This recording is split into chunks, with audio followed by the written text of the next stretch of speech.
मन पवित्र हरि भजन सो होत त्रिविध कल्याण। एक माला, दो माला, तीन माला, चार माला जरूर भगवान का भजन करना चाहिए। हर एक जीव को, हर एक प्राणी को कल्याणकारी होता है।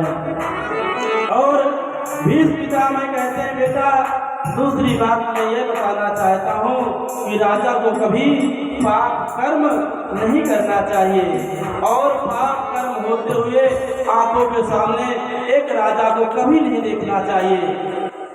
ना तो पाप कर्म करना चाहिए, ना आंखों के सामने पाप कर्म होते हुए देखना नहीं चाहिए।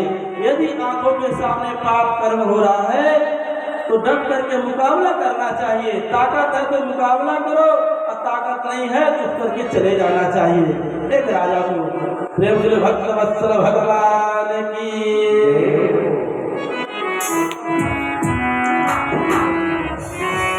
भीष्म पितामह जब यह उपदेश दे रहे थे तो सभा में द्रौपदी बैठी थी, और द्रौपदी हंस पड़ी।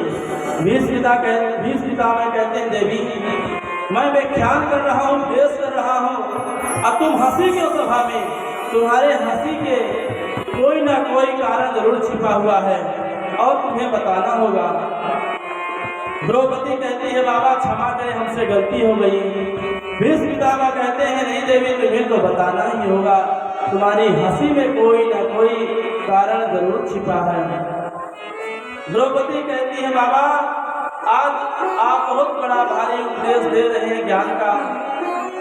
जब दुष्ट दुशासन मेरी साड़ी को खींच करके भरी सभा में मुझे निर्वस्त्र करने का प्रयास कर रहे थे, उस समय सभा में सबसे आगे आप बैठे थे। यदि आप जरा सा भी इशारा कर देते ना तो दुष्ट दुशासन की हिम्मत नहीं थी। और एक आप अपनी आंखों के सामने पाप कर्म होते हुए देखे हैं, और आज बड़ा भारी ज्ञान को उपदेश दे रहे हैं कि आंखों के सामने पाप कर्म नहीं करना चाहिए, महान पाप है, और आपने एक पाप क्यों किया? भीष्म पितामह कहते हैं, देवी उसी पाप का तो प्रायश्चित आज मैं भोग रहा हूँ। उसी पाप का आज प्रायश्चित मुझे लगा हुआ है जो आज मैं भोग रहा हूँ। और दुष्ट दुर्योधन का दूषित अन्न खाने से मेरी बुद्धि बिगड़ गई थी। द्रौपदी कहती है, बाबा क्षमा करें, मैंने अनजाने में न जाने क्या आपसे वार्तालाप कर दी, आप क्षमा करें। भीष्म पितामह कहते हैं, देवी तुमने कुछ गलत नहीं कहा है। और भीष्म पितामह चारों तरफ से अपने नेत्रों को हटाते हैं और मेरे बांके बिहारी की तरफ देखते हैं। भीष्म पितामह कहते हैं कि हे गोपाल, हे कन्हैया, हे मुरली मनोहर, ये तुम्हारी ही लीला है। जैसे तुम चाहते हो संसार का हर एक प्राणी वैसे ही करता है। प्रेम से वृंदावन बिहारी लाल की। भीष्म पितामह कहते हैं, हे गोपाल, अब मृत्यु के समय अपनी बुद्धि को आपके चरणों में समर्पित करता हूँ। प्रभु अब जीने की इच्छा नहीं है। भगवान मैंने प्रतिज्ञा की थी कि मैं श्री कृष्ण को शस्त्र ग्रहण करा करके छोड़ूंगा युद्ध में, और आपने प्रतिज्ञा की थी कि मैं युद्ध में शस्त्र नहीं उठाऊंगा, लेकिन मेरी प्रतिज्ञा रखने के लिए आपने प्रभु अपनी प्रतिज्ञा भंग कर दी है। आज वही झांकी मेरे हृदय में विराजमान है। प्रभु अब जीने की इच्छा नहीं है। बड़े बड़े प्रयास करते हैं, जाप करते हैं, भजन करते हैं कि मृत्यु के समय हमारे मुख से राम का नाम निकले, लेकिन प्रभु मैं कितना भाग्यशाली हूँ कि मेरे मृत्यु के सामने मेरे मुरली मनोहर श्याम सुंदर है। ऐसी मृत्यु को छोड़कर प्रभु अब मैं क्यों जीना चाहूँ? अब जीने की इच्छा नहीं है। भीष्म पितामह निवेदन करते हैं मेरे बांके बिहारी साहब से, बांके बिहारी मुझको देना सहारा, कहीं छूट जाए ना दामन तुम्हारा।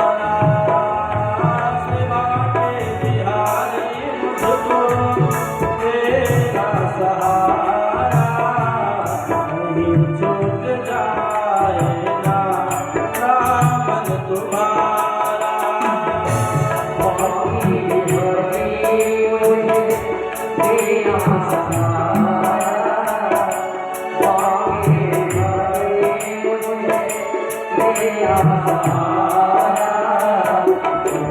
छूट जाएगा दामन तुम्हारा, कभी उड़ जाएगा दामन तुम्हारा सहारा, कहीं छूट जाए दामन तुम्हारा कहीं उड़ जाएगा दामन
तुम्हारा।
भीष्म पितामह ने अपने नेत्रों से भगवान श्री कृष्ण को देखते देखते अपना पंच भौतिक शरीर को त्याग करके भगवान श्री कृष्ण में विलीन हो जाते हैं। देहांत काले तुम सामने हो, मुरली बजाते मन को लुभाते, यह गीत गाकर तननाथ त्यागो, गोविंद दामोदर माधवेति। इस समय अपने अपलक नेत्रों से देखते देखते भगवान श्री कृष्ण में विलीन हो गए। प्रेम सूर्य जय श्री राधे, बोले जय श्री राधे। आप लोग मुझसे बोल सकते हैं, बोले राधे राधे। अब लगा कि लोका राम कथा हो रही है। श्री सूत जी महाराज संकादिक ऋषियों से कहते हैं, ततः सर्वगुणोर्धन के सानुकूलो हृदय, यज्ञ वंशधर पांडुर होया पांडुर्भोजसा। सूत जी कहते हैं सौनक जी से, तदंतर अनुकूल ग्रहों के उदय होने पर समस्त सद्गुणों को विकसित करने वाले शुभ समय में उत्तरा के गर्भ से आज इस बालक ने जन्म लिया है। जिस उत्तरा के गर्भ में मेरे भाग्य बिहारी लाल ने दिव्य चक्र में जाकर के रक्षा की थी गर्भ में, आज वही बालक उत्तरा के गर्भ से जन्म लेकर के आते हैं और पत्नी मान करके बैठ जाते हैं। संसार के हर एक प्राणी उस बालक को गोद में लेते हैं, लेकिन किसी की गोद में जाकर के बालक हंसता नहीं है, उदास हो जाता है, रोने लगता है, मन में विचार करता है कि जिन्होंने मेरी गर्भ में रक्षा की है वो इस भीड़ में दिखाई नहीं दे रहा है, कहाँ छिपा हुआ है। जिन्होंने मेरी गर्भ में आकर के रक्षा की है दिव्य सुदर्शन चक्र से, हजारों नर नारी हैं, लेकिन किसी की गोद में जाकर के बालक हंसता नहीं, उदास हो जाता है। मन में विचार करता है जिन्होंने गर्भ में रक्षा की है वो इस भीड़ में दिखाई नहीं दे रहा है, कहाँ छिपा हुआ है। महाराज जैसे ही मेरे बाके बिहारी लाल आते हैं और उस बालक को गोद में उठाते हैं तो बालक खिलखिला करके हंसने लगता है और हंसता है। मेरे बाके बिहारी लाल उसके सर पर हाथ घुमाते हैं और उसका नाम परीक्षित रखते हैं। क्या नाम रखते हैं? परीक्षित। आज वही बालक राजा परीक्षित के नाम से जाने लगते हैं। प्रेम से वृंदावन बिहारी लाल की। कुछ समय के पश्चात अपनी लीलाओं को संपन्न करके भगवान अपने धाम को चले जाते हैं। यह समाचार जब पांडवों ने सुना तो बड़े दुखित हुए। कहते हैं गोविंद के वियोग में हम एक क्षण नहीं रह सकते हैं। युधिष्ठिर ने मंत्री को बुलाकर कहा कि राजकिला की शीघ्र तैयारी करो, राजा परीक्षित को राजगद्दी पर बैठाया गया है, छोटा सा बालक है उसे राजगद्दी दे दी है। पांडव बोले कृष्ण के वियोग में हम बिना एक धरती पर एक क्षण नहीं रुक सकते हैं। परीक्षित कहते हैं कि बाबा मैं तो बहुत अभी छोटा हूँ, खेलने कूदने के दिन है, आप लोग मुझे छोड़ करके कहाँ चले जा रहे हो। पांचों पांडव राजा परीक्षित को उपदेश देते हैं, कहते हैं बेटा जीवन में 3 बात हमेशा याद रखना। उम्र जरूर छोटी है, आप छोटी सी उम्र राजगद्दी आपको सौंप दिया गया है, लेकिन जीवन में 3 बातें हमेशा याद रखना। यदि 3 बातें आपके दिल दिमाग में रहेंगी तो आपके जीवन में कष्ट आने वाला नहीं है। ये 3 बातें कौन सी हैं जो पांचों पांडवों ने एक राजा को उपदेश दे करके जा रहे हैं कि बेटा पहला है कि आंखों के सामने कभी पाप होते हुए देखना नहीं। एक राजा का दायित्व बनता महाराज कि आंखों के सामने कभी पाप कर्म होते हुए नहीं देखना चाहिए। और दूसरा उपदेश देते हैं कि शरण में शत्रु आ जाए उसे क्षमा कर देना। हमारा भाई पट्टीदार पड़ोसी कितना बड़ा शत्रु है, यदि शरण में आ गया है महाराज उसे क्षमा कर देना। 2 उपदेश और तीसरा उपदेश देते हैं पांचों पांडव इस राजा को कि अतिथि का सत्कार करना। ना जाने किस भेष में आ जाए भगवान, ना जाने किस भेष में मिल जाए नारायण। हमारे दरवाजे पर जो भी अतिथि आए उसका हमेशा सत्कार करना। अतिथि कौन? जिसकी आने की कोई तिथि न हो, वो अचानक दरवाजे पर आ जाए वो अतिथि है। जिसकी आने की कोई तिथि मालूम न हो, हमेशा अतिथि का सत्कार करना। दरवाजे पर जो भी आए भिक्षा लेने उसकी झोली में जरूर कुछ न कुछ डालना। ना जाने किस भेष में आ जाए भगवान, ना जाने किस भेष में मिल जाए नारायण। ये 3 बातें जिसके जीवन में है महाराज उसके जीवन में संकट कष्ट दुख परेशानियां नहीं आ सकती है। ये तीनों उपदेश दे करके पांचों पांडव द्रौपदी सहित हिमालय को चले जाते हैं। 4 भाइयों का प्राणांत बीच में हो जाता है, द्रौपदी का भी पतन होता है, शरीर केवल युधिष्ठिर का स्वर्ग पधारता है। उन्हें भी 1 मिनट के लिए नरक का दर्शन करना पड़ता है और अपने अंत में अपने धाम की प्राप्ति होती है। सज्जनों महाराज परीक्षित बड़े प्रतापी हैं, उन्होंने अपना शासन बड़े सुचारू ढंग से चलाते हैं, बहुत सुचारू ढंग से चलाते हैं। कुछ समय के बाद राजा परीक्षित का विवाह उत्तरा की पुत्री ईरावती से हो जाता है। किससे करते हैं? उत्तरा की पुत्री ईरावती से करते हैं। समय अनुसार उनके 4 पुत्र होते हैं। सबसे श्रेष्ठ पुत्र का नाम जन्मेजय। ऐसा शास्त्र कहते हैं कि लालयेत 5 वर्षाणि 10 वर्षाणि ताजये प्राप्ते तो 16 वर्षे पुत्र मित्र वदाचरे। शास्त्र कहते महाराज कि लालयेत 5 वर्षाणि, जब बालक 5 वर्ष का हो ना उसके लालन पालन करना चाहिए। जब बच्चा बालक 5 वर्ष की अवस्था का हो उसका खूब लालन पालन संचालन करो। 10 वर्षाए ताड़े, 10 वर्ष का जब बालक हो जाए उसे ताड़ना दो, अपनी नजरों में रखो, अपनी नजरों के सामने रख करके उसे ताड़ना देना चाहिए, अच्छी शिक्षा देना चाहिए। प्राप्त 16 वर्षे, जब वही बालक 16 वर्ष का हो जाए, यानी अपने कंधे के बराबर का हो जाए, इस बालक को बालक नहीं मानना चाहिए, फिर उसे पुत्र, उसे मित्र मानना चाहिए, अपने पुत्र को मित्र की तरह व्यवहार करना चाहिए। प्रेम से वृंदावन बिहारी लाल की। जब वो बालक कंधे के बराबर का हो जाए तो उससे पुत्र नहीं मानना चाहिए, उसे मित्र की तरह व्यवहार करना चाहिए। प्रेम से भक्त वस्त्र भगवान की।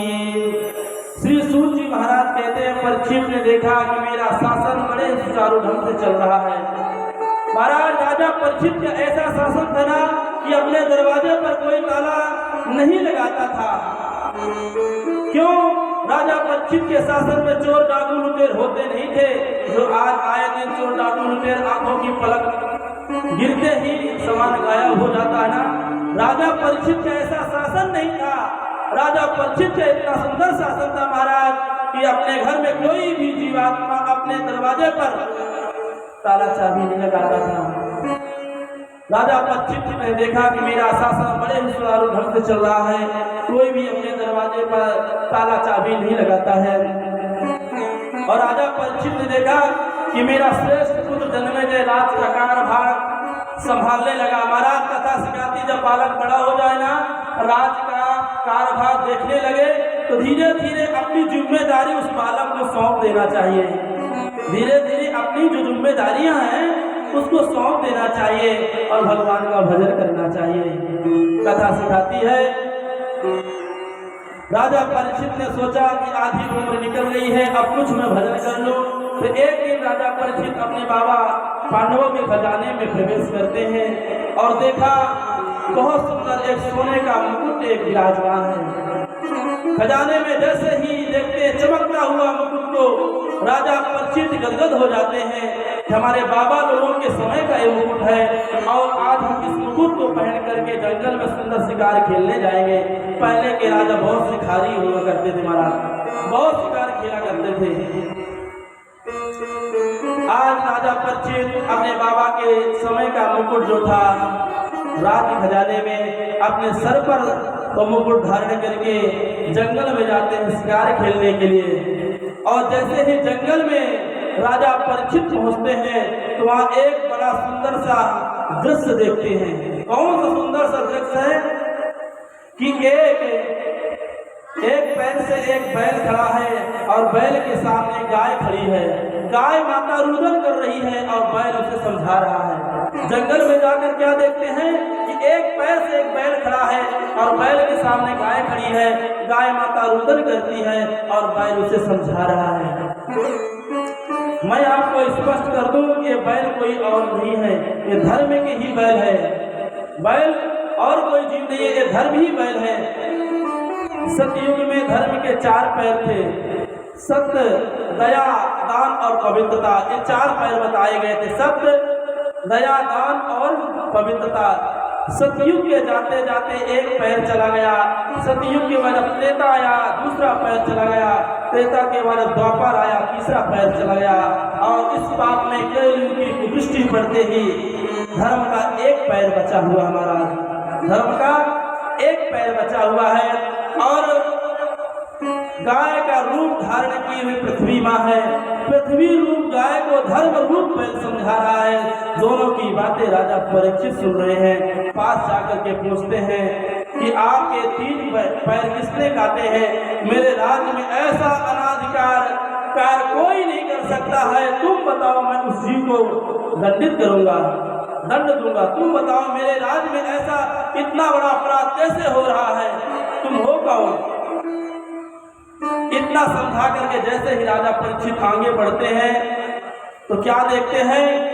एक लंबा काला काला तगड़ा पुरुष है, लंबी लंबी आंखें हैं, एक हाथ में नंग तलवार लिए हुए खड़ा है उस बैल का पैर काटने के लिए। कली नहीं चाहता है कि धर्म का एक भी पैर सुरक्षित रहे। महाराज आप ध्यान दीजिए, कहीं भी कथा हो, कहीं भी सत्संग हो ना, कली का एक स्वभाव, कली नहीं चाहता है कि धर्म का एक पैर सुरक्षित हो।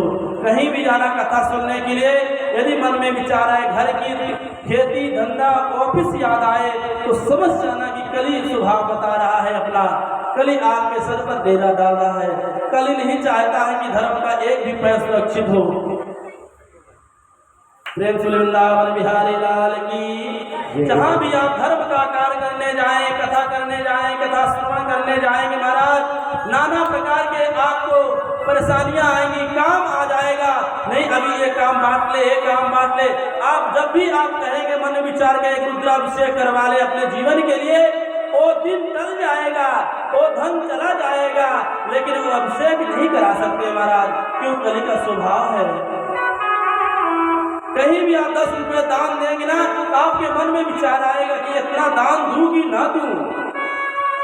और आपको कहीं गुटखा खाना हो, पान पराग खाना हो ना, आप तुरंत उसको 10 के नहीं 20 दे देंगे। एक कली का स्वभाव है कि क्योंकि कली नहीं चाहता कि धर्म का एक भी पैर सुरक्षित रहे। प्रेम से वृंदावन बिहारी लाल की। और इस कलयुग का मनुष्य कितना चंचल तेज दिमाग का हो गया कि इतनी जल्दी अपने मन को कहां से कहां भटका देता है।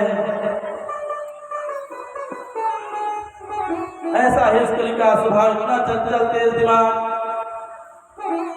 उस कथा में कैसे मन लगेगा? कथा सुनने के लिए मन एकाग्र होना चाहिए, तभी प्रभु की कथा मीठी लगेगी, तभी आनंद आएगा।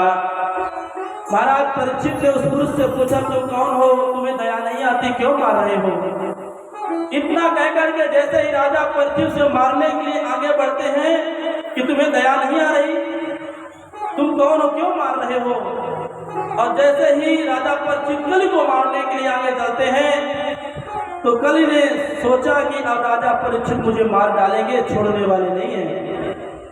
तो कली राजा परीक्षित के पैर पकड़ लेते हैं। सुखदेव जी, भगवान वेदव्यास जी कहते हैं श्रीमद् भागवत महापुराण में, न ते गुडाकेश यशोधरा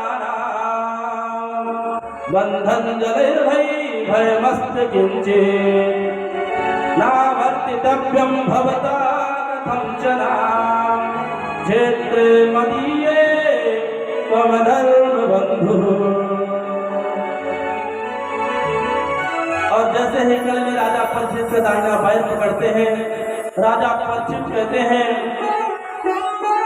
जब तू हाथ जोड़ करके मेरी शरण में आ गया है, और हमारे दादा बाबा लोगों का आदेश था, समझा करके कहे थे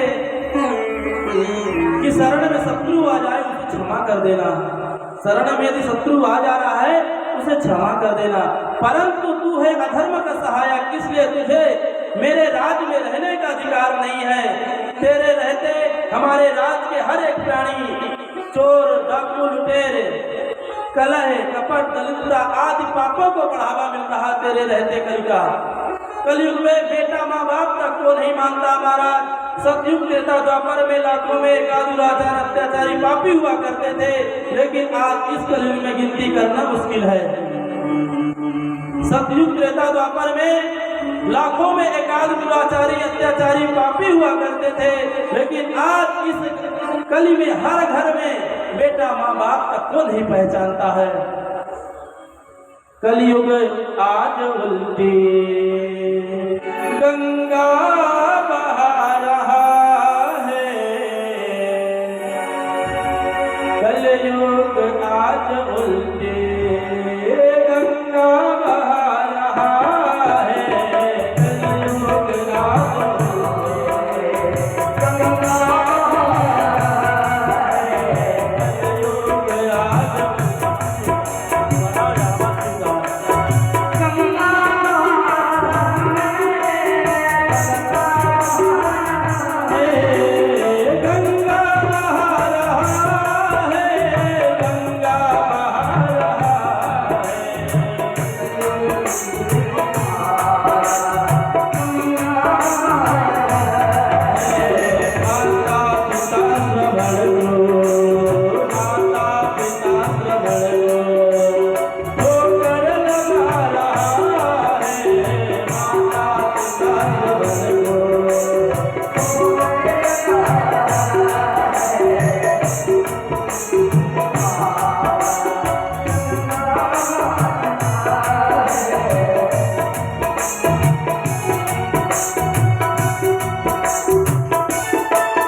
में आज कथा के द्वितीय दिवस में परम आदरणीय पूजनीय हमारे गुरुदेव भगवान का आगमन हुआ है। शुक्ला गुरु जी का जो माननीय सम्मानीय आदरणीय है, पूजनीय है, विद्वान है। बड़ी कृपा है, कथा के दूसरे दिन आगमन हो गया। अब लगे कि 7वें दिन आगमन होगा गुरु जी का हमारे। हे वृंदावन बिहारी लाल की।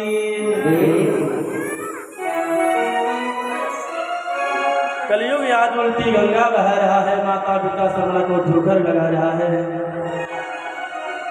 कल ने कहा राजन, मैं जहाँ कहीं भी रहने का विचार बनाता हूँ, मन करता हूँ, वहाँ आप धनुष बाण लिए खड़े हुए दिखते हैं। आप तो कल की रक्षा करने वाले हैं, धर्म की रक्षा करने वाले हैं। आप बताएं मैं कहाँ रहूँ? कल की प्रार्थना स्वीकार करके राजा परीक्षित ने कल को रहने के लिए 4 स्थान बताए थे। कौन कौन? दूतम पानम स्त्रियः सोना यत्रा धर्मश्चतुर्विधः। 4 स्थान बताए थे राजा परीक्षित ने कल की प्रार्थना स्वीकार करके। पहला है दूतम, मतलब जुआ खेलना। जहाँ जुआ खेला जाता है वहाँ कली वास करता है। जुआ खेलने वाले का घर कभी बस नहीं सकता है, इसलिए कभी जुआ नहीं खेलना चाहिए। जुआरी का कभी संग नहीं करना चाहिए। जो जुआ खेलता हमारा, उसका घर कभी बस नहीं सकता है। क्यों? कली निवास करता है। कथा सिखाती है हमारा, जुआ कभी नहीं खेला जाता, और जहाँ जुआ खेला जाए वहाँ संगति नहीं करना चाहिए, वहाँ जाना नहीं चाहिए, क्योंकि कली वहाँ निवास करता है। वहाँ घर कभी बस नहीं सकता है हम सबका। इसलिए प्रतिज्ञा करना चाहिए महाराज, कथा से शिक्षा लेनी चाहिए, जुआ कभी नहीं खेलना चाहिए। दूसरा बताएं पानम, मतलब शराब पीना। जहाँ शराब पी जा रही हो, जहाँ शराब की बिक्री होती हो, वहाँ कल निवास करता है। इसलिए शराबी का संग कभी नहीं करना चाहिए, शराबी का साथ कभी नहीं करना चाहिए, शराब कभी नहीं पीना चाहिए। जहाँ शराब बिक रही है वहाँ जाना नहीं चाहिए। क्यों? कली वास करता है। शराब पीने वाले का प्रेम स्नेह परिवार कभी बन नहीं सकता है महाराज, परिवार उसका बन नहीं सकता है। नहीं तो एक पैक मारेगा, घर में आए गाली गलौज करेगा, बना हुआ सारा बिगाड़ करके चला जाएगा। इसलिए शराब कभी नहीं पीना चाहिए। कथा सिखाती है जो शराब पीता है उसकी जिंदगी बर्बाद हो जाती है। प्रयास करना कभी जीवन में शराबी का संग मत करना, शराब कभी मत पीना। कथा सिखाती है कली वास करता है। और तीसरा है स्त्रियां, जहाँ स्त्रियों का रमण हो रहा है वहाँ कभी नहीं जाना चाहिए। क्यों? कली वास करता है। और तीसरा बताया सूना, सूना मतलब हिंसा, जहाँ हत्याएं होती हो, जहाँ जीवित पशु पक्षियों को मार करके लोग भक्षण करते हो, कभी किसी जीव की हत्या नहीं करना चाहिए। जीते जी कभी जीव की हत्या करके भक्षण नहीं करना चाहिए, वहाँ कली वास करता है महाराज। ऐसे स्थानों पर जो जाता है उसका जीवन बर्बाद हो जाता है, कभी भी बस नहीं सकता है, कभी भी बन नहीं सकता है। वृंदावन बिहारी लाल की। ये 4 स्थान बताने के बाद कल ने देखा कि राजा पर इन 4 स्थानों पर कोई असर ही नहीं है, इसलिए कल हाथ जोड़ लेता है और कहता कि राजन ये 4 जगह अच्छी नहीं है, कोई एक जगह तो बता दो मेरे लिए, कोई एक जगह तो बता दो। और राजा परीक्षित के मुख से निकल गया कि जाओ, क्योंकि राजा परीक्षित के पैरों को कल ने स्पर्श किया था और राजा परीक्षित के मुख से निकल गया, जाओ तुम्हारा 5वां स्थान स्वर्ग यानी सोने में होगा, स्वर्ग यानी सोने में तुम्हारा 5वां स्थान होगा। और कल ने सूक्ष्म रूप लिया, राजा परीक्षित के सोने के मुकुट पहने हुए थे, उस सोने के मुकुट में कली प्रवेश कर गया। अब आप बताइए, जब कली सोने के मुकुट में प्रवेश किया, सोने में कली वास करता है, तो हमको और आपको सोने की चैन, सोने की अंगूठी कभी धारण करना चाहिए? नहीं ना। क्यों? कली वास करता है तो नहीं ना पहनना चाहिए। भागवत में लिखा हुआ है किस सोने में कली वास करता है और किस सोने में मेरे बाके बिहारी लाल निवास करते हैं, यहाँ पर बताया गया है। महाराज नीति का कमाया हुआ धन में मेरे बांके बिहारी लाल निवास करते हैं और अनीति का कमाया हुआ धन, चोरी का कमाया हुआ धन, छल कपट के झूठ बोल करके कमाया हुआ धन में कली निवास करता है। इसलिए प्रयास करना, मेहनत के धन में मेरे बांके बिहारी लाल निवास करते हैं। खूब मेहनत करना, और जब मेहनत करना उस धन से सोना पहनना, तब उसमें मेरे बांके बिहारी लाल का निवास होगा। नहीं तो अनीति का कमाया हुआ धन, पापा चरण से कमाया हुआ धन में कल निवास करता है। ऐसा धन कभी जीवन में अपनाना नहीं। ऐसा धन जो अपनाता है जीवन में अशांति बनी रहती है, शांति नहीं बनती है। ऐसा धन आता है और बीमारियों में चला जाता है। आप अनीति का कमाए हुए धन अपने घर में लाएंगे, महाराज आपका परिवार भरण पोषण करेगा, बुद्धि विकृत हो जाएगी, समझेगी नहीं, क्योंकि गलत रास्ते से धन कमाया हुआ है। ऐसा धन हमेशा जीवन में अशांति लाता है। इसलिए प्रयास करना नीति का कमाया हुआ धन जीवन में अपनाना। प्रेम से वृंदावन बिहारी लाल की। श्री सूत जी महाराज कहते हैं संकादिक ऋषियों से कि राजन, हे कदा धन रोचम्या विचरन् मृगयां वने, मृगानन हो गता श्रांता स्वदुतस्तु सुविता। एक दिन राजा परीक्षित धनुष लेकर वन में शिकार खेलने जाते हैं। शिकार खेलते खेलते उन्हें बड़े जोर की भूख और प्यास लग जाती है। जब भूख और प्यास लग जाती है तो पास में एक आश्रम था। वो आश्रम किसका था? समीक ऋषि का आश्रम था। तो समीक ऋषि के आश्रम में राजा परीक्षित पहुंचते हैं, कहते हैं कि हे महात्मा जी, बड़े जोर की भूख लगी है, बड़े जोर की प्यास लगी है, कुछ जल की व्यवस्था हो जाए, कुछ अन्न की व्यवस्था हो जाए तो आत्मा को बड़ी तृप्ति मिलेगी। लेकिन समीक ऋषि आश्रम में है तो जरूर, लेकिन समाधि में बैठे हुए हैं। राजा परीक्षित दरवाजे पर बैठे बैठे काफी देर हो जाती है। समाधि टूटेगी तब ना हम चल देंगे आपको। समीक ऋषि की समाधि लगी है महाराज, काफी देर हो जाती है। राजा परीक्षित को बोलते बोलते, हे महात्मा जी, बड़े जोर की भूख लगी है, बड़े जोर की प्यास लगी है, कुछ जल की व्यवस्था हो जाए, कुछ अन्न की व्यवस्था हो जाए, बड़ी कृपा होगी। लेकिन समाधि टूटती नहीं है समीक ऋषि की, और राजा परीक्षित को क्रोध आ जाता है। इतना बड़ा मैं राजा होकर के एक ऋषि के आश्रम में आया जल पीने के लिए, और ऋषि की आंखें नहीं खुल रही हैं, जल भी नहीं पिलाए हैं ऋषि। आज राजा परीक्षित को क्रोध आता, क्यों? क्योंकि राजा परीक्षित के पैरों को कली ने छू लिया था, इसलिए क्रोध आता है। कथा सिखाती है कि अच्छे लोगों की संगति करनी चाहिए। यदि आप गलत लोगों की, बुरे लोगों की संगति करें ना, तो वही मन बुरे लोगों का आप में प्रवेश करेगा। जैसी संगत वैसी रंगत आएगी। इसलिए अच्छे समाज में रह करके अच्छे लोगों की संगति करना चाहिए, अच्छी बुद्धि आएगी महाराज। कली राजा परीक्षित को स्पर्श कर लिया था और राजा परीक्षित को आज क्रोध आता है। और जैसे ही आश्रम से निकलते हैं तो रास्ते में एक मरा हुआ सर्प पड़ा है। तो राजा परीक्षित ने धनुष के बाण की नोक से मरे हुए सर्प को उठाते हैं और समीक ऋषि के गले में डाल करके चले जाते हैं। समीक ऋषि के पुत्र जो श्रृंगी ऋषि है ना, अपने मित्रों के साथ आश्रम से कुछ दूर खेल रहे थे। थोड़ी देर के बाद अंदर आते हैं तो छोटे छोटे ऋषि कुमारियों ने बताया है कि राजा परीक्षित आए थे महाराज, और आपके पिता के गले में मरे हुए सर्प को डाल करके चले गए हैं। महाराज समीक ऋषि के पुत्र जो श्रृंगी ऋषि हैं बड़े तेजस्वी हैं, और उनका क्रोध भड़क जाता है। श्राप दे देते हैं कि इत लिंगित मर्यादम तक्षका सत्य में हनी। कुलांगार राजा परीक्षित ने मेरे पिता का अपमान करके मर्यादा का उल्लंघन किया है। आज मैं श्राप देता हूँ कि आज के 7वें दिन तक्षक सर्प, यही तक्षक सर्प रसेगा और राजा परीक्षित की अकाल मृत्यु हो जाएगी।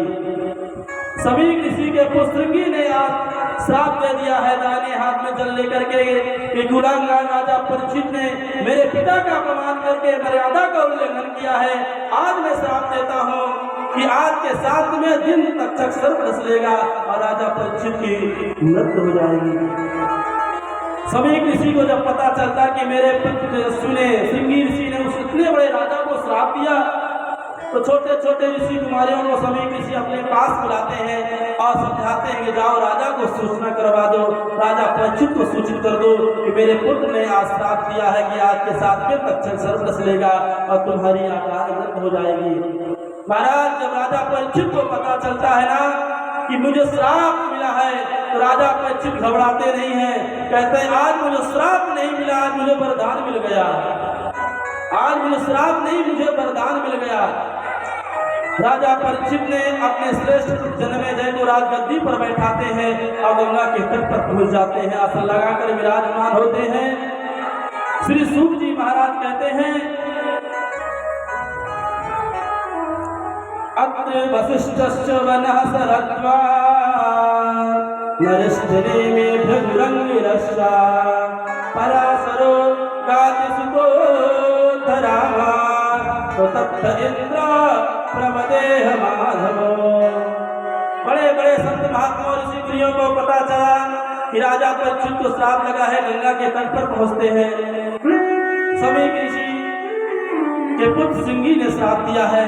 तो बड़े बड़े ऋषि मुनि अत्रि वशिष्ठ चौवन गौतम भरद्वाज ऋषि मुनि समस्त ऋषि आते हैं, राजा परीक्षित सबका वंदन करते हैं, प्रार्थना करते हैं, उत्तम आसन देते हैं। सभी से ही प्रश्न करते हैं कि जिसकी मृत्यु आज के 7वें दिन होने वाली हो उस जीव को करना क्या चाहिए। राजा परीक्षित क्या प्रश्न करते हैं कि जिस जीव की मृत्यु आज के 7वें दिन होने वाली हो उस जीव को करना क्या चाहिए। राजा परीक्षित कितने सुंदर प्रश्न करते हैं मानव मात्र के कल्याण के लिए। राजा परीक्षित उन महात्माओं से यह भी प्रश्न कर सकते थे कि मेरी मृत्यु आज के 7वें दिन होने वाली है, मुझे क्या करना चाहिए, लेकिन नहीं, राजा परीक्षित इतने बड़े राजा होकर के राजा वही है जो समस्त प्रजाओं का कल्याण करे, समस्त प्राणियों का कल्याण करे और समस्त प्रजाओं का उपकार करने के लिए हमेशा उपाय और मार्गदर्शन प्रशस्त करता रहे, राजा वही श्रेष्ठ माना जाता है। प्रेम से वृंदावन बिहारी लाल की। महाराज राजा बनना बड़ी बात नहीं होती है, राजा बन के उसको निभा लेना सबसे बड़ी बात होती है। घर का मुखिया बनना कोई बड़ी बात नहीं होती है, जिम्मेदार लेना कोई बड़ी बात नहीं होती है। यदि जिम्मेदारी आ गई है तो उस जिम्मेदारी को निष्ठा से निभा लेना सबसे बड़ी बात होती है। महाराज विवाह करना कोई बड़ी बात नहीं होती है, विवाह करके परिवार का लालन पालन संचालन कर लेना सबसे बड़ी बात होती है। प्रेम से वृंदावन बिहारी लाल की। राजा परीक्षित ने प्रश्न किया है तो किसी संत ने बताया कि जाप करो, किसी संत ने बताया तप करो, किसी संत ने बताया भजन करो, किसी संत ने बताया कथा सुनो, किसी संत ने बताया गंगा के तट पर हो आसन लगाकर विराजमान होकर गोविंद को याद करो। लेकिन कोई सही निर्णय नहीं बता रहा है कि आज के 7वें दिन जिसकी अकाल मृत्यु होने वाली हो उस जीव को करना क्या चाहिए। श्री सूत जी महाराज कहते हैं तत्रा भवन भगवान व्यास पुत्रो यदृक्षयः गामस मनोनपेक्षा अलक्षलिंगो निजलाभिदुष्टो दतश्च वालै रवघोत वेशः। उसी समय पृथ्वी का स्वच्छ से विचरण करते हुए व्यास नंदन श्री सुखदेव जी पधारते हैं। 16 वर्ष की अवस्था है। परीक्षित ने श्री सुखदेव जी का वंदन किया है, पूजन किया है, प्रार्थना किया है। आइए हम लोग भी श्री सुखदेव जी को प्रणाम करते हैं। अब यहाँ से जो कथा प्रारंभ होगी ना, अब यहाँ से कथा श्री सुखदेव जी राजा परीक्षित को सुनाना प्रारंभ करेंगे। तो राजा परीक्षित के पास श्री सुखदेव जी महाराज आए हैं, तो सुखदेव जी को राजा परीक्षित ने पूजन वंदन किया है, तो हम लोग भी उनसे प्रणाम करते हैं। हरि हरि की कथा सुनाने वाले, प्रभु की कथा सुनाने वाले, तुमको लाखों प्रणाम, तुमको लाखों प्रणाम।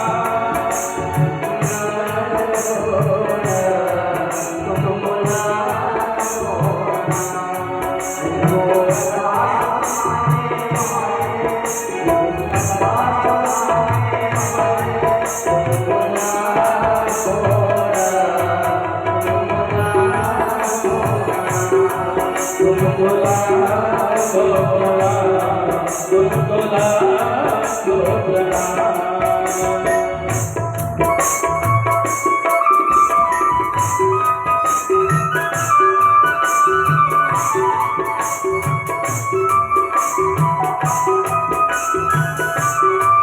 लोग गाइए।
प्रेम से बोले वृंदावन बिहारी लाल की। श्री सुखदेव जी महाराज की। अब यहाँ से जो कथा प्रारंभ होगी तो श्री सुखदेव जी राजा परीक्षित को कथा श्रवण कराएंगे। अभी तक जो कथा श्रवण कराए थे श्री सूत जी महाराज संक्रांति ऋषियों को कथा श्रवण करा रहे थे। अब यहाँ से जो कथा प्रारंभ होगी, राजा परीक्षित को 7 दिन का श्राप लगा है तो सुखदेव जी महाराज आए हैं राजा परीक्षित को भागवत महापुराण की कथा सुनाने के लिए। श्री सुखदेव जी आसन पर विराजमान हुए हैं महाराज। राजा परीक्षित ने पूजन बंदन करके प्रश्न करते हैं, हे प्रभु हे परमात्मा, जिसकी आज के 7वें दिन अकाल मृत्यु होने वाली हो, उस जीव को करना क्या चाहिए? इस प्रश्न को सुनते ही सुखदेव जी गदगद हो गए, प्रसन्न हो गए। कहते हैं राजन, आपने जो प्रश्न किया है ना, अपने लिए नहीं किया है, मानव मात्र के कल्याण हेतु आपने प्रश्न किया है, अपने लिए नहीं किया राजन। सुखदेव जी समझाते हैं कि राजन, सतयुग में लोगों की आयु कितनी थी सतयुग में? 1 लाख वर्ष। सतयुग के बाद अब त्रेता आया, त्रेता में लोगों की आयु कितनी हुई? 10,000 वर्ष। त्रेता के बाद द्वापर आया तो द्वापर में कितनी आयु बची लोगों की? 1,000 वर्ष। अब द्वापर के बाद अब कलयुग आया, कलयुग में लोगों की आयु कितनी है?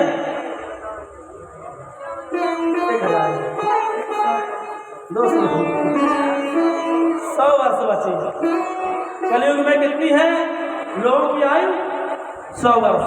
अब इन 100 वर्ष में एक आदि लोग होंगे जो 100 वर्ष जीता होगा, कुछ ही लोग होंगे जो 100 वर्ष जीता होगा, नहीं तो 30, 40, 45, 50, 55 बीपी ब्लड प्रेशर शुगर बढ़ जाता है ना? क्यों? क्योंकि ऐसा खान पान उठन बैठन हो गया महाराज, बोली भाषा परिवर्तन हो गया है। लोग कर्म नहीं करते, लोग मेहनत नहीं करते हैं, बस बैठे का भोजन चाहिए। पुत्र को बार बार कहो कि बेटा जाके मेहनत करो, कोई काम करो, जाकर के गाड़ी लेकर के घूमेगा, पिताजी पैकेट का पैसा आप निकाल के दे दीजिए, हम जा करके घर का भोजन नहीं करेंगे, लेकिन समोसा जलेबी खा लेंगे, घर का भोजन हमको अच्छा नहीं लगता है। खान पान इतना वातावरण अशुद्ध हो गया है महाराज, अपवित्र हो गया है। शुगर कहाँ पहले था, बीपी ब्लड प्रेशर कहाँ थी, डायबिटीज पहले नहीं थी महाराज। ये सारी बीमारियां संसार के लोग आकर के सब निवास करवा दिए। पहले के लोग कितना मेहनत करते थे, नात रिश्तेदार आते थे, महीने 15 दिन रुकते थे। अब किसी को समय नहीं है, शादी विवाह में लोग जाते हैं, तिलक हुआ नहीं कि गाड़ी स्टार्ट है। कितना परिवर्तन होते हुए चला गया महाराज। प्रेम से वृंदावन बिहारी लाल की। तो 100 में कुछ ही लोग होंगे जो जीता होगा। अब 100 वर्ष में हम लोग करते क्या है? 50 वर्ष हमने सोते सोते में बिताया। ध्यान रखिएगा।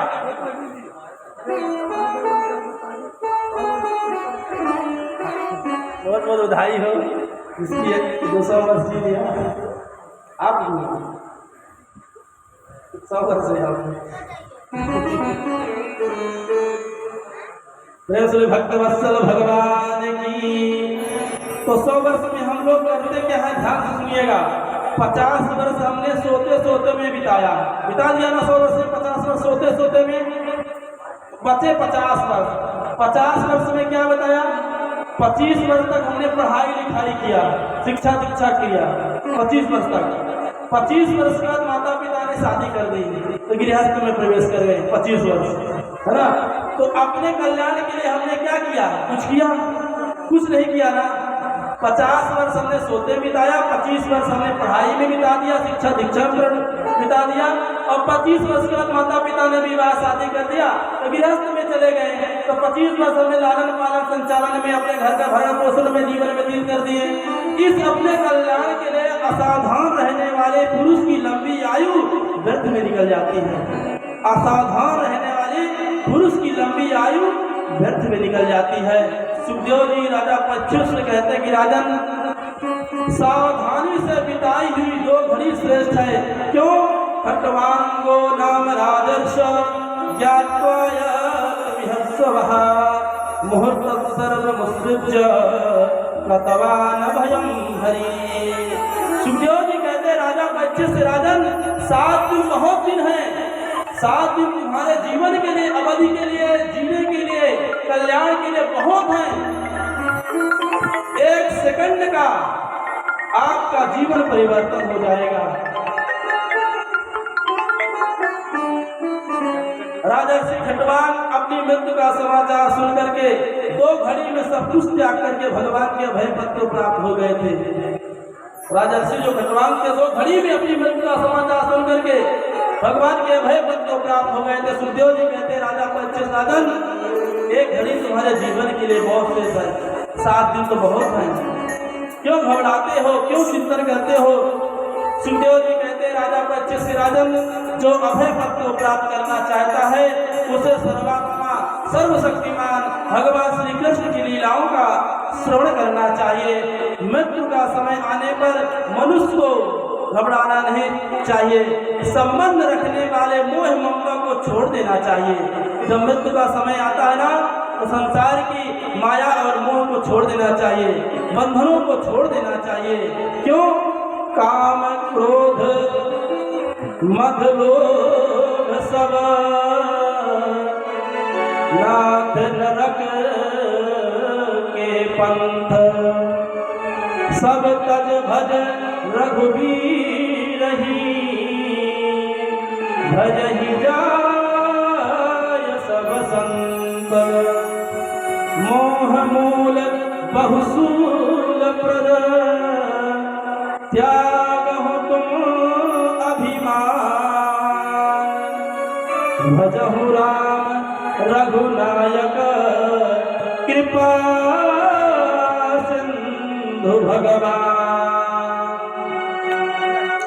सुखदेव जी कहते हैं राजन, जो अभिमान रूपी मोह की जड़ है, जो दुखों को देने वाली है, उसे त्याग दो और भगवान का भजन करो। क्यों? तस्मात् भगवान, तस्मात् भारत सर्वात्मा, भगवान ईश्वरो हरिः, श्रोतव्यः कीर्तितव्यश्च, स्मर्तव्याश्च चेक्षता। सुखदेव जी कहते हैं राजा परीक्षित को कि राजन, जल्दी मरने वाले को एक ही उपाय करना चाहिए कि श्वास श्वास पर कृष्ण भजा, वृथा श्वास जनि कोय, ना जाने या श्वास की आवन हो या न हो। सुखदेव जी कहते हैं राजन, जो निकल करके गया है वो दोबारा वापस आएगा या नहीं आएगा, इसलिए प्रत्येक स्थिति में उठते बैठते खाते पीते हंसते रोते हर वक्त हर समय मेरे गोविंद को याद करना चाहिए। कर से कर्म करहु विधि नाना, बाबा गोस्वामी जी कहते हैं मन राखूं जहाँ कृपा निधाना। इसलिए उठते बैठते खाते पीते रोते हंसते गाते हर समय हर वक्त मेरे परमात्मा को याद करो महाराज, जीवन सुधर जाएगा, जीवन बिगड़ेगा नहीं। जिस देश में जिस देश में परिवेश में रहो, राधा रमन राधा रमन राधा रमन कहो। जिस देश में परिवेश में रहो। आइए सुनो।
वृंदावन बिहारी लाल की जय हो। भूख तो नहीं लगेगी है? आनंद आवत बा, मन लागत बा कथा में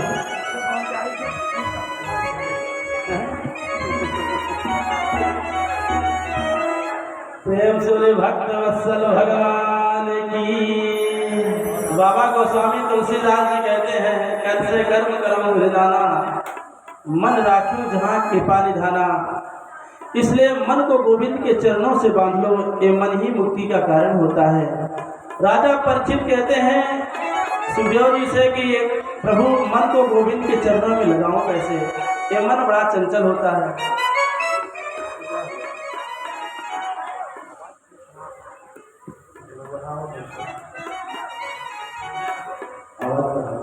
बेस कम डालना। सुखदेव जी कहते हैं राजा कैसे, राजा चिंतन को बढ़ाओ और चिंता को मिटाओ। चिंता संसार की होती है, चिंतन परमात्मा का होता है। चिंता किसकी होती है? संसार वाली, संसार की चिंता। और चिंतन किसका होता है? भगवान का होता है। जब चार बातों को ध्यान में रख करके धीरे धीरे मन चिंतन में लग जाएगा तो मन की चंचलता समाप्त हो जाएगी और परमात्मा में मन जुड़ जाएगा। लेकिन आजकल के लोग अपना मन, अपना चिंतन परमात्मा के चरणों में कैसे लगाते हैं बता दूं?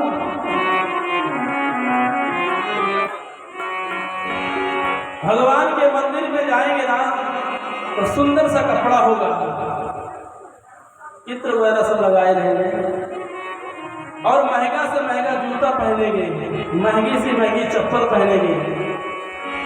अरे कुछ दिन के पहले ही महामृत्युंजय भगवान मंदिर में महामृत्युंजय का जाप हो रहा था काशी में ही।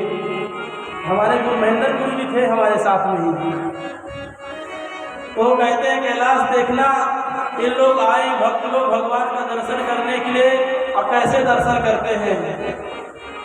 मैं कहा कि ठीक है, मैं आज देखता हूँ कैसे दर्शन करते हैं सब लोग। महंगा से महंगा जूता पहनकर आए और दरवाजे पर उतारते हैं, भगवान के मंदिर पे जाते हैं, हाथ जोड़ते हैं और कहते हैं त्वमेव माता च पिता त्वमेव। स्तुति कर रहे हैं और अपना चेहरा घुमा कर देखते हैं जूता की तरह रखा है, कोई चुरा तो नहीं ले गया। जूता रखा है, कोई चुरा ले गया। अब देखिए हाथ जोड़े हैं भगवान के सामने, मन कहाँ है? उनके जूता में। मन मुझे कहाँ है? इतना महंगा जूता है, मंदिर आए कोई चुरा न ले जाए। और हाथ जोड़े हैं त्वमेव बंधो च सखा त्वमेव। फिर घुमा कर देखते हैं कि जूता रखा हुआ है, अब तुरंत जो काट कर लिया जाए। तो ऐसी भक्ति से कभी मुक्ति मिलने वाली नहीं होती महाराज, न ऐसी भक्ति से परमात्मा मिलने वाले होते हैं। भक्ति हो निष्ठा से। एक माला जपिए, 24 घंटे में कुछ समय निकाल करके भगवान के मंदिर में जाइए, भगवान को देखिए, भगवान आपको देखेंगे। बार बार जब मंदिर में जाएंगे भगवान के पास ना, तो एक न एक दिन जरूर आपकी विनती, आपकी पुकार, आपकी प्रार्थना जरूर सुनवाई होगी। जब हम किसी अधिकारी के पास बार बार जाते हैं ना, एक बार नहीं सुनता, 2 बार नहीं सुनता, 3 बार नहीं सुनता, लेकिन एक बार जब सुन लेता है तो आवागमन हमेशा के लिए समाप्त हो जाता है। तो हम अपने भगवान के मंदिर में बार बार जाएंगे, याद करेंगे प्रभु, तो एक न एक दिन जब भगवान की दृष्टि भक्त के ऊपर पड़ जाएगी महाराज, तो आवागमन से हमेशा हमेशा के लिए छुटकारा मिल जाएगा, भगवान से मुक्ति मिल जाएगी। इसलिए भगवान के मंदिर में जाना चाहिए, इसलिए भगवान की पूजा करना चाहिए। प्रभु, संसार में तो माया है और हम तो आपके हैं। श्री भक्त वत्सल भगवान की जय। ऐसा है जो ऐसी भक्ति से, बनावटी भक्ति से कभी मुक्ति मिलने वाली नहीं होती है। निर्मल मन जन सो मोहि पावा, मोहि कपट चल चित्त न भावा। भगवान को कभी भी बनावटीपन अच्छा नहीं लगता है, लेकिन आजकल तो बनावटीपन ही चल जाता है अधिकतर। आप दान करेंगे, जब तक 4 लोग जान नहीं जाएंगे ना, तो आपका मुख बंद होने वाला नहीं है। आप 10 रुपये दान करके आएंगे, किसी गरीब को खिला पिला कर आएंगे, तो 10 लोगों को बताएंगे हमने ऐसा दान किया। और यदि आपसे पाप कर्म हो गया है ना, तो पड़ोसी भी न सुन पाए कि हमसे एक गलती काम हो गई है। पाप को हम अपने पैकेट में रखते हैं, पुण्य को बांट देते हैं। जीवन का दुख का कारण यही है महाराज, जीवन का दुख कारण यही है कि पुण्य को हम प्रसाद की तरफ बांट देते हैं, लेकिन पुण्य अपना संजो करके रखना चाहिए। जब हमारे जीवन में कष्ट आता है, वही पुण्य वहां पे लगकर हमें बचा लेता है। बिहारी लाल की। जो लोग कहते हैं कि महाराज इतना 1.25 लाख महामृत्युंजय का जाप करवाए, इतना दान की, इतनी कथा की, इतना पूजन के, फिर भी अशांति क्यों है घर में? महाराज, आपने इतना पाप कर्म कर लिया है कि आप लाख बार पूजा करेंगे, धीरे धीरे वो पाप कटेगा, धीरे धीरे पाप कटेगा। इसलिए पूजा पाठ कभी विफल नहीं होता महाराज, सेवा कभी विफल नहीं हो जाती है। भूखे को भोजन खिलाएंगे, प्यासे को पानी पिलाएंगे, निर्वस्त्र को वस्त्र डालेंगे, कभी विफल नहीं हो सकता महाराज। एक न एक जरूर सफलता मिलेगी। प्रेम से भक्त वत्सल भगवान की जय, बिहारी लाल की। ज्यादा तो समय नहीं हो रहा गुरु जी।